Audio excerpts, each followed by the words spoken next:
প্রিয় সুধী, আলেমগণ যেই কঠিন প্রচেষ্টা চালিয়ে যাচ্ছেন প্রজন্মকে দিনের পথে নিয়ে আসতে, তার সামান্য অংশ প্রজন্মের মাঝে প্রতিফলিত হচ্ছে না। দিনের পর দিন আলেমরা নিজেদের জ্ঞান, মেধা ও শ্রম দিয়ে মানুষকে সত্য ও সঠিক পথে আহ্বান জানিয়ে যাচ্ছেন। কুরআন ও হাদিসের আলোকে জীবনের প্রকৃত অর্থ বুঝাতে তারা রাত দিন পরিশ্রম করে চলছেন। কিন্তু দুঃখজনক হলো, আজকের প্রজন্ম সেই আহ্বানের মূল্য উপলব্ধি করছে না।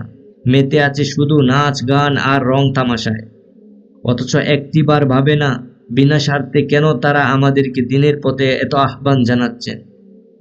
প্রতিটি মসজিদে, প্রতিটি মাহফিলে, প্রতিটি স্টেজে, ঘরে বাহিরে, যেদিকেই দিন রাত আলেমগণ চেষ্টা করে যাচ্ছেন। কেন কেন এসব কার জন্য? কেন এত কষ্ট করে যাচ্ছেন তারা? কেন, তাও আবার বিনা স্বার্থে? হে প্রিয় ভাই, একটু বোঝার চেষ্টা করুন।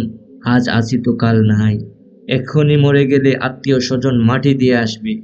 এ নাচ, গান, রং তামাশা কোনো কিছুই কাজে আসবে না। এতএব সঠিক রাস্তায় ফিরে আসুন। অন্তত আলেমগণের প্রচেষ্টার দিকে তাকিয়ে একটু বোঝার চেষ্টা করুন। আপনার জান্নাত আপনাকেই অর্জন করতে হবে, আপনার আখিরাত আপনাকেই অর্জন করতে হবে।